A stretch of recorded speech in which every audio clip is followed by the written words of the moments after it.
আসসালামু আলাইকুম, সবাই কেমন আছেন? আলহামদুলিল্লাহ আমি ভালো আছি। মালয়েশিয়ার কুয়ালালামপুর থেকে আমি হাসান রয়েছি আপনাদের সাথে। একটা সচেতনমূলক ভিডিও, সেটা হলো আপনাদের সাথেও ঘটতে পারে, আমার সাথে ঘটছে। ঘটনাটা ঘটছে গতদিন। আমি আপনাদের সাথে শেয়ার করি বিষয়টা। বিভিন্ন বাস স্টপে অথবা ট্রেনের স্টেশনে, যেখানে আমরা বাসের জন্য অপেক্ষা করি, ওই জায়গায় এই ঘটনা ঘটতে পারে। গতদিন আমি কুয়াশা সেন্টার থেকে আমার বন্ধুর বাড়িতে যেতেছিলাম, আপনার তামান বুকিত সোবাং। তো কুয়াশা সেন্টারে আমি যে বাসটা দিয়ে যাবো, এটা হলো T772। ওই বাস গাড়িটা আপনার 1 ঘন্টা যাবৎ আসতেছিল না, তো অনেক লেট হইতেছিল। তো একজন মালয়েশিয়ান নাগরিক, ইন্ডিয়ান নাগরিক, মুরব্বি টাইপের, বা যাই হোক, মুরব্বি টাইপের, উনি বলতেছে কি যে তুমি কোথায় যাইবা আডে ইউ মানা ফিকি, মানে আমি কই যাম। তো আমি বলতেছি আমি যাবো তামান বুকিত সোবান।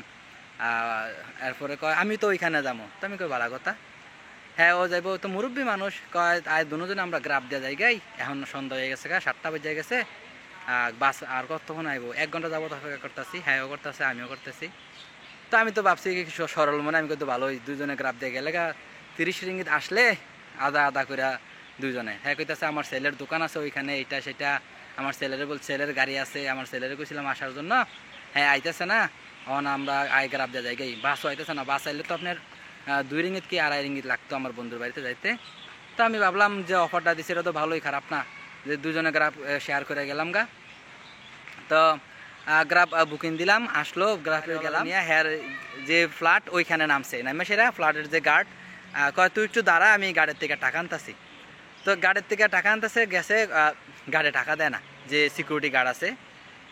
হ্যাঁ হ্যাঁ ইসা কইতাছে সিকিউরিটি গার্ডটা এটা পরিবর্তন হয়ে গেছে গা। আমি আগিল্লাটা থাকলে তো আমার কামান ছিল, হাতে আমার টাকাটা দিত।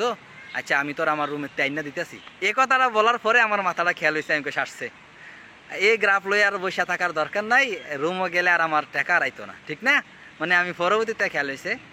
তো এরপরে আমি কই থাক আমার লাগতো না, আমি যাই গাই। না না তুই দাঁড়া, আমি তাহলে আমার ছেলের দোকান আছে, রেস্টুরেন্ট আছে এইখানে, আমি আমি টাকা নিয়ে আসতেছি। রেস্টুরেন্টে যাইতে যেতে লাগবো 10 মিনিট, ঠিক আছে?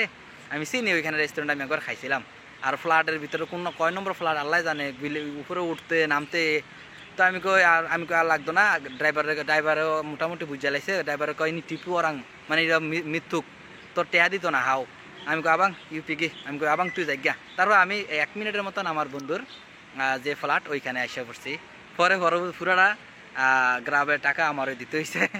তো এটা সচেতনমূলক ভিডিওটা বানাইলাম আপনাদের কাছে। এরকম বলতে পারে, ইন্ডিয়ান মালাই বলেন বা ইন্ডিয়ান নাগরিক বলেন বা মালাই বলেন, এরকম হইতে পারে, ঠিক আছে? তো না করাই উত্তম। আমি তো এই এক জায়গায় আচার খাইছি, আমি আর কোনো দিনও আরও যত ভদ্র হোক বা টুপি টাফি হোক, আমি জীবনে একসাথে শেয়ার করে যেতাম না। দরকার লাগলাম ওটা আমি একা যাবো গা, যদি বেশি বিপদই হয়, এমন হয়। অথচ আমি যদি আমি গ্রাফ দিয়ে যাইতাম, তো আমার 2.5 রিঙ্গিত 3 রিঙ্গিতে হয়ে যেত, যে ইয়া দিয়া বাস দেওয়া গেলে 3 রিঙ্গিতে হয়ে যেত। তো হ্যার সুন্দর একটা বুদ্ধিতে গেছি, কিন্তু হ্যার ঠিকই লাভ হইলো, পরে আমার ইয়া করলো। যাই হোক, ভালো থাকবেন। মালয়েশিয়ার প্রবাস জীবন আপনাদের সুখের হোক, সুন্দর হোক, সেই দাওয়াই করি। গ্রাফ কীভাবে ব্যবহার করে আমার ভিডিও আছে, ইনশাল্লাহ আপনারা দেখতে পারবেন। এক জায়গা থেকে অন্য জায়গায় যাওয়ার ক্ষেত্রে আমরা গ্রাফ ব্যবহার করি, অথবা আপনার বন্ধু কোনো জায়গায় দাঁড়ায় রয়েছে, একটা লোকেশন পাঠাইছে, আপনিও এইভাবে গ্রাফ দিতে পারবেন। প্রয়োজনে আমি আর একটা ভিডিও বানাবো, ইনশাল্লাহ। একটা ভিডিও আছে, আপনারা অনেকে দেখছেন, আরও কমেন্ট করতেছেন অনেকভাবে। ধন্যবাদ সবাইকে। ভালো হলে ভিডিও শেয়ার করবেন এবং সবাই সচেতন থাকবেন। এই দুনিয়াত উপকার করে কোনো লাভ নাই, ঠিক আছে? যাই হোক, অনেক সময় আবার সবাই খারাপ না, ভালো আছে, মন্দ আছে। ভিডিওটা ভালো লাগে শেয়ার করবেন। ধন্যবাদ সবাইকে। আসসালামু আলাইকুম।